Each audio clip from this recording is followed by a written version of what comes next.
Today I'm going to go over something called the locus rule.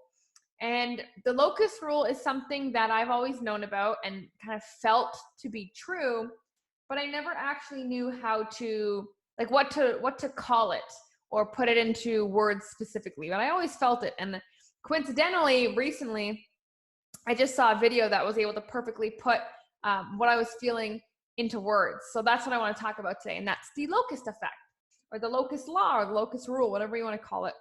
And basically, this is something that is going to help you master and sustain motivation, okay? Because motivation is the driver as to why we do things, right? Whether it's motivation to get something now or motivation to hold off later for something better.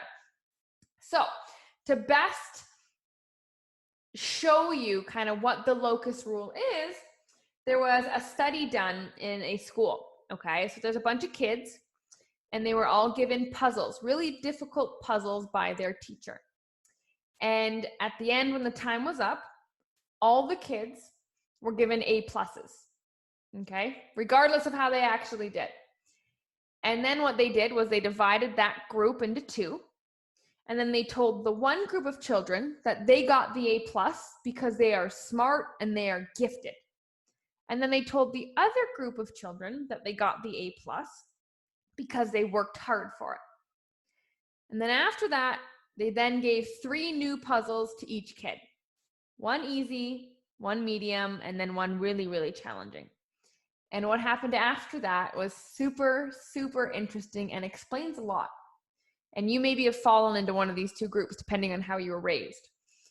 And so what they noticed as they were observing these children try to solve these puzzles is that the group of children that was called smart and gifted, they went straight to solve the easy puzzle. That's what they did right away. And they spent the most time trying to solve the easy puzzle. In fact, they spent the least amount of time overall trying to solve any of the puzzles. They stopped trying after a while. And so that shows that they just didn't have any motivation to try. And then when it was all over, then they were asked, did you enjoy the experience? Did you have fun?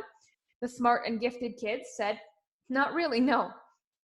And then on the flip side, you had the kids that were told that they were hard workers. They went straight for the challenging puzzle. They spent more time overall trying to figure all of the puzzles out. They spent more time just trying. So they were more motivated to just try. And then when they finished the little experiment, they were asked, did you enjoy solving these puzzles and going through this? And they said, yeah, we actually had fun. And so this is an example of locus control.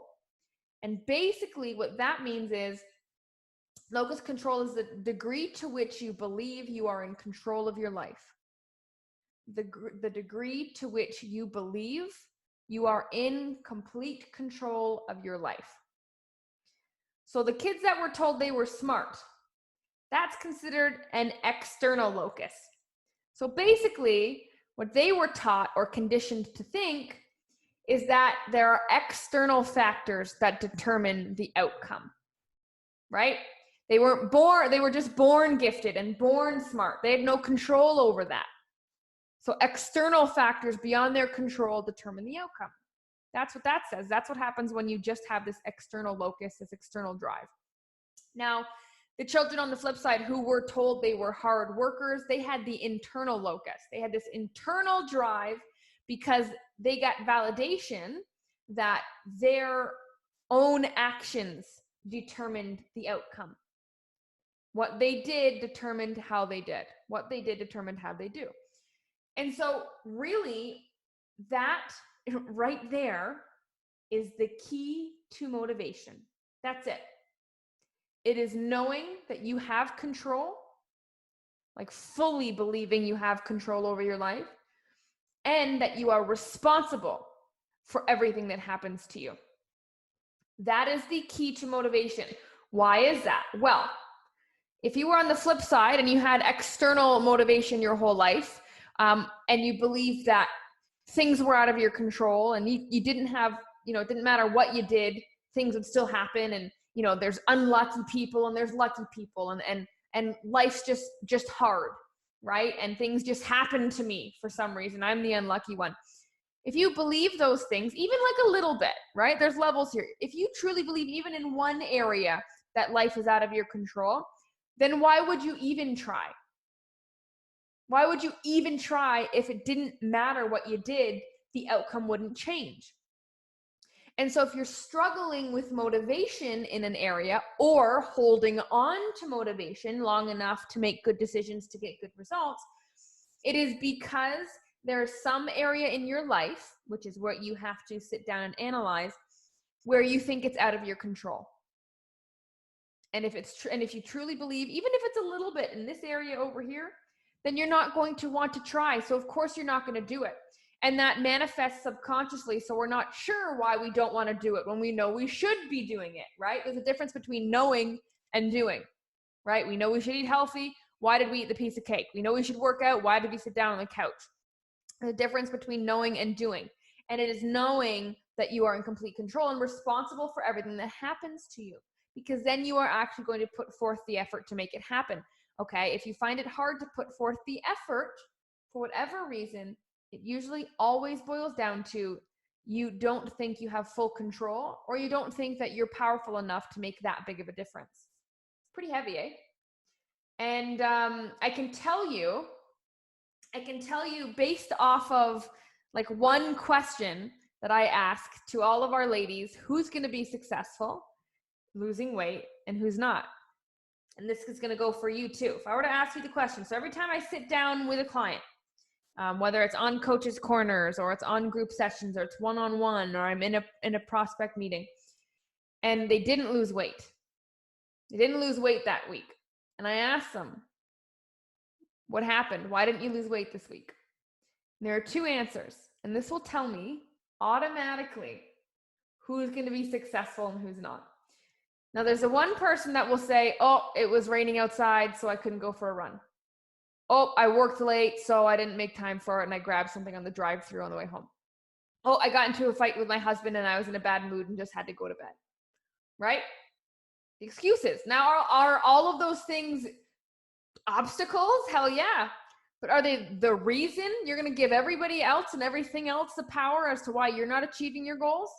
Right? So instantly, if they blame those external things like we just went over, they don't believe that they have control or that they're responsible for their life. And if that's where you stay stuck, you will never reach your goal. Now, the people who are the most successful and lose the most amount of weight the quickest, time and time again, like clockwork, are the ones that when I ask why they didn't lose weight, they say, oh, I was lazy today. Oh, I knew I could have done better. I should have done this instead. And they're already trying to solve problems. And they don't necessarily have the answer. And they don't necessarily know where to focus their energy to do better. But they know that they can and they will. It's just a matter of how. And that's why they had a coach. And so if I were to ask you, who's ever listening to this right now, why didn't you lose weight this week? What would your answer be? Because usually it's going to blame a bunch of things first. And then once you get that out of your system, then the real reasons come in. But most people, they don't take it to that step two. They don't blame themselves. They don't take responsibility. They don't realize that they have all the control in the world to take action or not, to make change or to not. There's nothing that can stop you. If I guaranteed every obstacle that has happened to you is going to happen again, would that still be an excuse? If you knew it was going to happen, you have to make it work anyway, right? It's like when people get busy, they get so busy, and it's just, whether it's a ton of weddings, it's wedding season or birthday season, or you have a deadline at work. When you get super busy, it's not, I'm going to put things on hold until after. It's, okay, if this is my new normal, how would I handle it? And you pretend like there's no other option because you do have control. Don't put your power on pause. And so if you'd like to learn how to sustain your motivation, so you do have more control over it and you have more control over your outcomes, what you have to do is actively go search to solve problems in your life. Whether that's in your marriage, with your children, with your health, with your career, in your house, you got a problem with the pipes, even something like that. You need to put your problem solving hat on at all times. You are not a victim. Life is not happening to you. You are happening to life. That's a badass mentality. So put your problem solver hat on. And then once you've solved all these problems, you have to sit back and appreciate that you did it. My actions created all these solutions and manifested all of this and built all of this. It was me and my actions contributed to this outcome. And this outcome is at least an outcome that I worked towards. Because by choosing not to do something or not choosing to do it or not, you're still making a choice. Indecision is still a choice. I'll do it later is still a choice. So you must wake up every morning, put on your problem solver hat. I'm imagining it looks like a construction hat. And then you have to say, okay, what am I going to solve today? Or what am I going to look for answers for? And then reflect and be like, hey, I did that. Some of you are naturally problem solvers already. Awesome. Some of you are not. It takes practice. You need to remember that that's what's happening here, right? I can't run on the treadmill for you. I can't eat the good stuff for you and stay away from the unhealthy. I can't do that for you. I can guide you and I can teach you and I can elevate you, but I can't do the things for you. It's up to your motivation. And if you don't truly believe that you have control over where you end up, you will not be motivated to make the right decisions when it counts the most. And when it counts the most is when we don't feel like making them the most, because that's when you'd make the most difference. So in those situations, you have to say, how can I be a problem solver? Not how can I be perfect? Not I'm going to push this off till later. It's what can I do today, right now, to solve this problem? And then you get to sit back and look at yourself and say, my actions speak louder than my words. If I were to look at your actions lately, what would they tell me? Because if I ask you how you did, and then I look at how you did, one of them is going to be lying, and one of them is going to be able to tell me the truth. So actions speak louder than words. What would your actions say? If your actions were telling a story, what would your story be of this week, of last week? Who were you? Were you the problem solver? Were you the victim? Were you the blamer? Did you think everything is out of your control and life just happens to you and, oh, that was unlucky? Because we all fall in that. We all fall in dips. But motivation is a roller coaster. It goes up and down. It does come and go. But if you switch from external to internal and you do more things that show you have an impact on your life, by sitting back and doing nothing, you're not showing yourself you can make an impact and make a change. The reason you're not making a change is because you don't believe you can make a change to the extent that you think you should be doing or want to reach. And so solve the problems, appreciate that your actions can build outcomes. You can shape outcomes. You don't have to let them just be. You don't have to leave them up till chance, because then life will make them for you. And then that becomes overwhelming. And then that's when you perpetuate the cycle of needing motivation to make a decision. There's a difference between that short-term motivation that boosts us. We all know that. Usually it happens on a Sunday when we're like, I'm going to start this Monday. It's going to be my week, right? And then by Friday, it ain't your week, right? That's not the motivation I'm talking about. I'm talking about a deeper drive that changes who you are and how you function and act and think, because you realize what you're doing has a bigger purpose. And that bigger purpose actually motivates you more consistently. Instead of that spur of the moment intense motivation, you have one that's burning slowly all the time, because you're like, I can change it. I can change it. I have the power. I can make any outcome I want. And if you believe that, then you get excited about the outcome, not discouraged by the outcome. And that's what happens with weight loss. When we look at how far we have to go still, we get discouraged. But if we switch to that internal drive, we get excited. I'm like, oh, I can do it. Oh, that's just all me. It's all me. That's the most scary thing you can ever say, and also the most empowering thing you can ever hear. It is all you, nobody else. Hands off. Where you end up in life is 1000% all you. What are you going to do with it? And so be a problem solver. That will give you proof that your actions can dictate outcomes. And then after you keep repeating that, you now have this internal motivation because you are now proving to yourself you do have control, you do take responsibility, and it is worth it. You should invest energy because it is worth it. If you're struggling to invest energy and get off your butt and do stuff, it's because you don't believe it's worth it.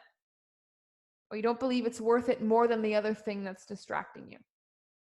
So take that, sit with yourself, sit with your life, see what problems are most important right now and how can I solve them. And sometimes, solving a problem is not about finding an answer. It's about proving that, number one, you take challenges and you search for answers, even if you have no idea where to start or no idea what to do, or even don't even find an answer. I'm still going to try.